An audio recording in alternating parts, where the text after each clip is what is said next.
Sarasota, Florida is the most expensive city in the United States. It costs the average family $237,544 every year to live with just the basics. So if you're considering moving to Sarasota, Florida, don't do it. Thank you for coming to my talk. Just kidding. But you probably are wondering, what is the actual cost of living in Sarasota, Florida? What is it going to cost me to buy a house? What is it going to cost me for groceries every week? What are my utilities going to be? What about property taxes? You've probably already been looking at houses online for sale in Bradenton, Sarasota, Florida areas, but you're thinking, well, what are my other expenses going to be? And you've heard that there's no state income tax in Florida. So where do they get you? Well, you're not alone. And we're getting into that right now.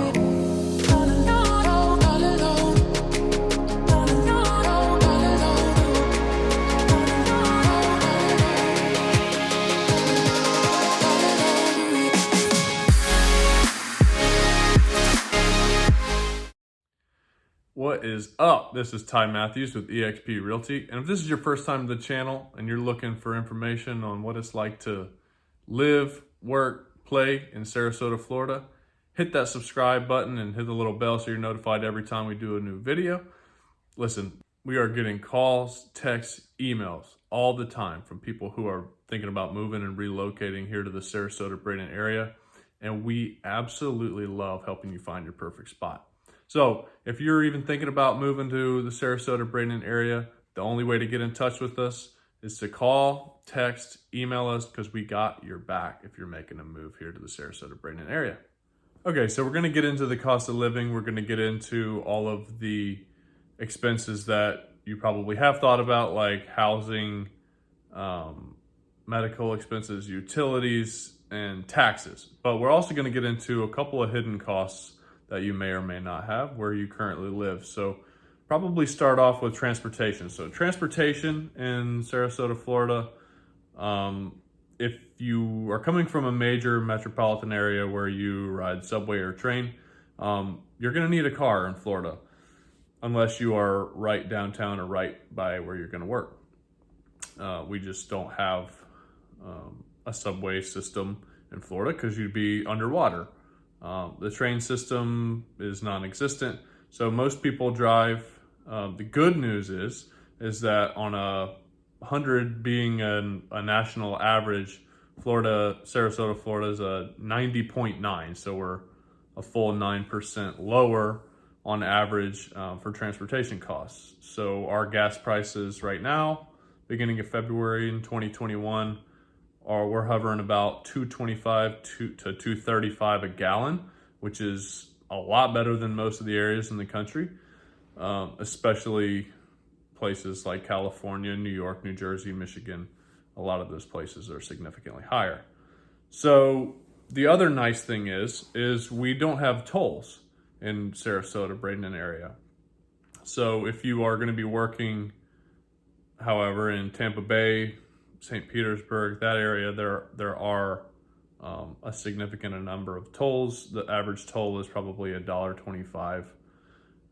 So it's reasonable driving. If you've ever driven on the east coast of Florida through Miami, Fort Lauderdale, all those areas, they really, really get you with tolls. But the nice thing about Sarasota, Bradenton is we don't have interstates, we don't have toll routes. So that is one thing.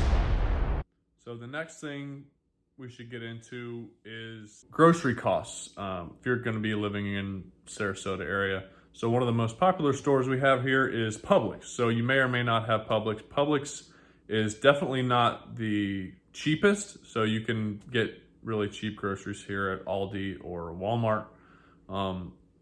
There's more expensive places like Whole Foods or natural food stores, but Publix is kind of a middle of the road, probably the most popular option for groceries. So some of the most common items, so a gallon of milk, $3.95 a gallon, so around $4 for milk.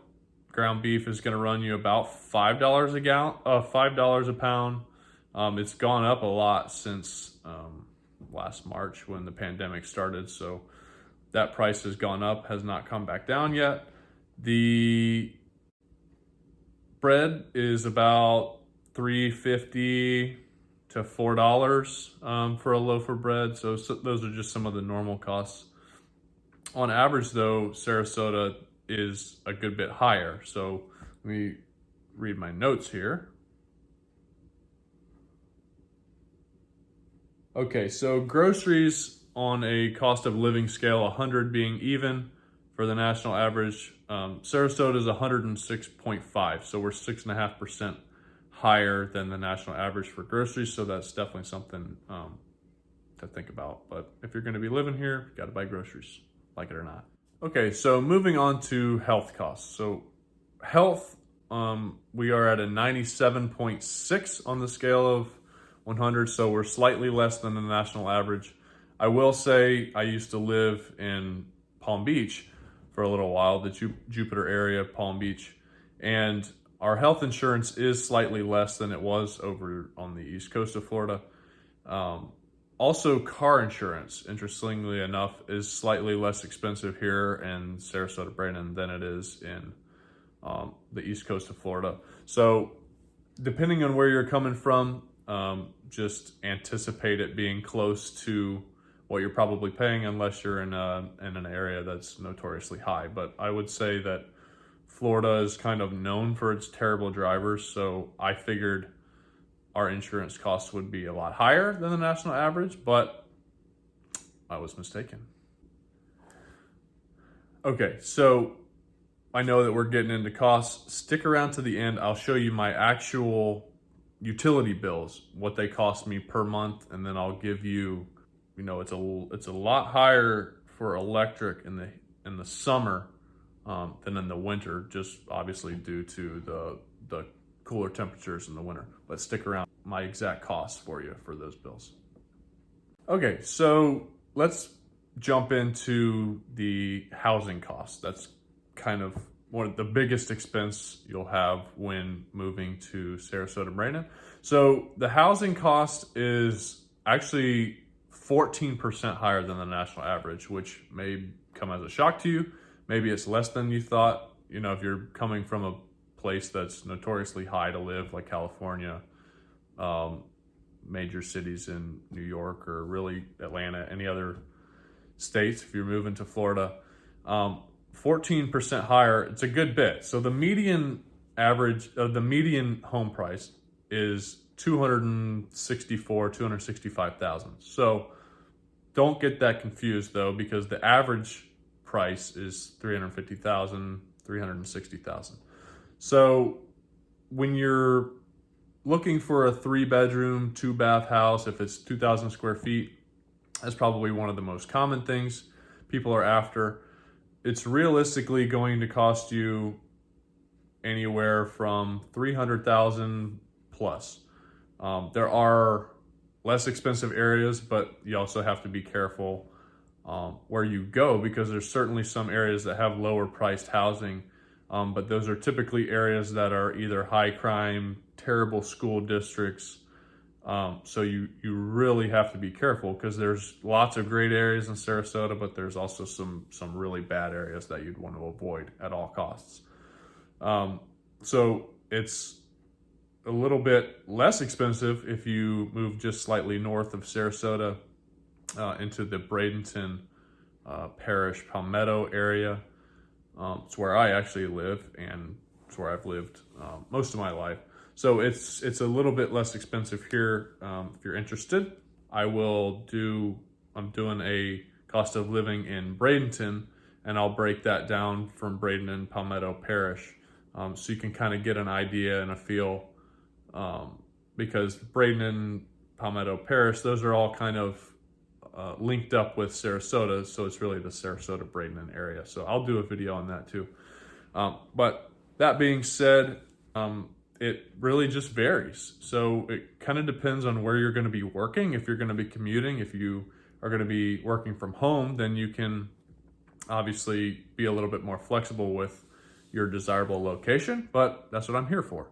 So we figure out what's going to best meet your lifestyle, what's going to best meet what you want. If you have kids in the school zone, that's a really good school zone. It's typically going to be more desirable for families, so that typically makes the price go up.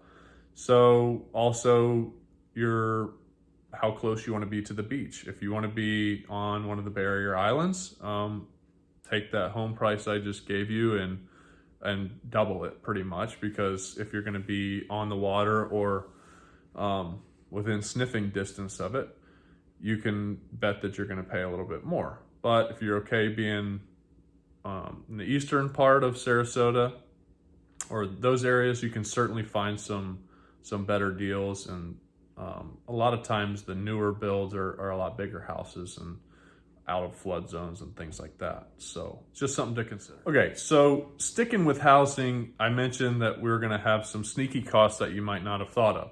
So when you're buying a home, you look at the sale price, what it's listed for, and then you can obviously see what the property taxes are. So one thing that you have to keep in mind is the HOA fees, or if you're looking at condos, those sort of things. You can look at those HOA fees and they're usually pretty clear. The other thing we have with some of the homes that were built in, say, the last 10, 12 years or newer, if they are in a subdivision, a lot of times they have what's called CDD fees. So Community Development District. This is when developers, in order to save money from building all the roads and things, they basically pass the cost on to the buyers of the new homes through their tax bill. So there's a lot of people that have built homes, and then over year 2, 3, 4, they end up, their mortgage payment, because the CDD is included in their mortgage and tax payment, it goes up every year. So the CDD fee a lot of times is low for an incentive to get people to buy homes, but then the next couple of years, your costs end up going up, sometimes a couple $100 a month even. So for instance, there's one neighborhood, my sister-in-law, actually, they bought a home, and when they bought it, their CDD fees were only $1,500, but over the next year or so, the HOA refinanced the CDD debt, and it jacked up everybody's monthly payments by about $200 a month. So that's definitely something you want to consider. Definitely a sneaky cost that you don't want to get stuck with, not thinking about it before you go to buy. Let's jump into utilities. So the air conditioner, electric bills, the water, sewer, gas, trash, what do all those things cost you? So I'm gonna go over my actual bills with you and then just give a little bit of an explanation on why they are what they are and what you can expect in hot months versus cold months. So starting out, this is my electric bill. So my electric bill, this was from December 9th to January 9th. My total was, you can see that, $58.50. So we were gone probably a week and a half of this time, so it was a little bit less than normal. For instance, the prior month was $84. So it's really good for an electric bill. So our water heater is run off of gas, so that lowers it a little bit as well. We do have a gas bill. We have a couple other appliances that run on gas. But you can bet that during the July, August months, our electric bills were probably double this. So the hot months, your air conditioner's running 24/7.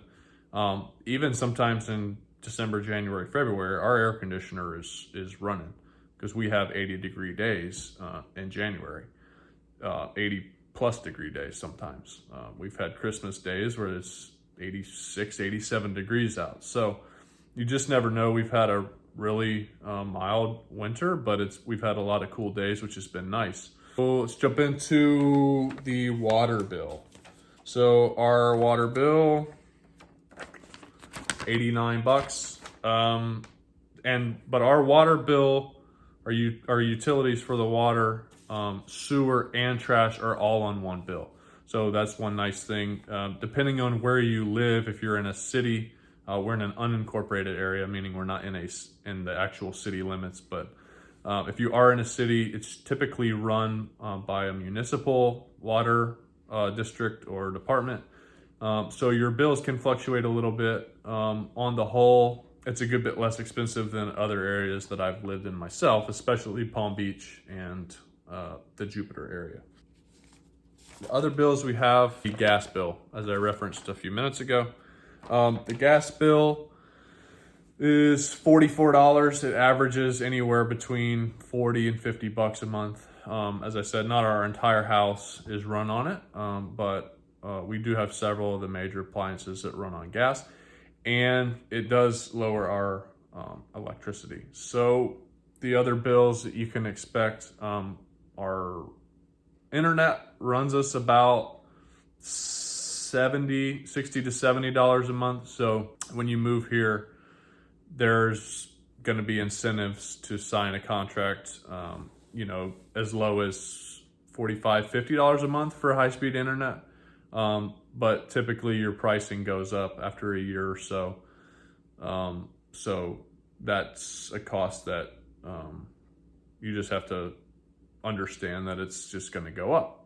The other thing is our phone bills. So phone bills run about $70 a month each. So it's me and my wife on our phone bill, unlimited data from Verizon, and we pay about 140 to 150 bucks a month.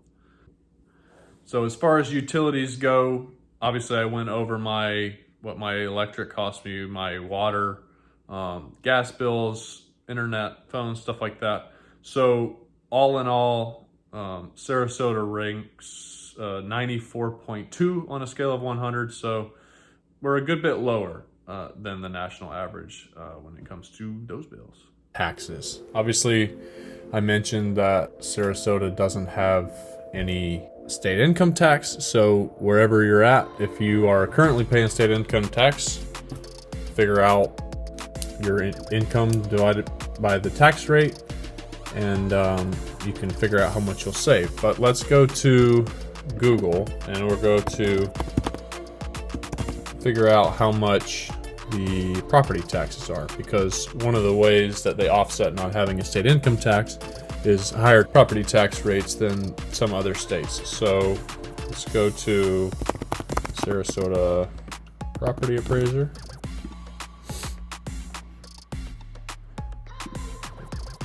Let's go do a search, and I just looked up a random address close to downtown Sarasota. Go address. And so you can do a search and basically see what people are paying for their property taxes. So we go up here to tax bill. Yes, I want to leave. So this is just an example. This is in the city of Sarasota, so typically property taxes are slightly higher within a city limit. But we can see here, this is a house with the assessed values, $392,000. So this goes through here. The different taxing authorities, shows you how it breaks down with all of the different rates for all these different categories. Shows you the non-ad valorem versus ad valorem taxes. I'm not going to get into any of the specifics on that, but as you can see, with an assessed value of $392,000 and change, their total taxes paid was $5,628. So the multiple that they use is this 15.9299.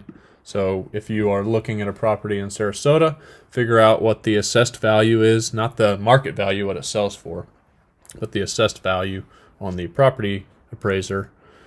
And you can at least get a close estimate of what the property taxes will be. Okay, so we went over the cost of living. We went over some normal costs that you would think of, like housing, groceries, utilities, those sort of things. I gave you a couple of the sneaky costs that you absolutely need to know about. If you want to see what it costs to live in Bradenton, I mentioned it's a little bit less expensive. Go to my channel below. check that video out, because depending on where you work, you know, it might increase your commute time. It might even be closer depending on where you're going to be working. Some of those areas can be a good bit less expensive for housing, as well as some of the other costs too. So definitely go to my channel, subscribe, and tune in for more.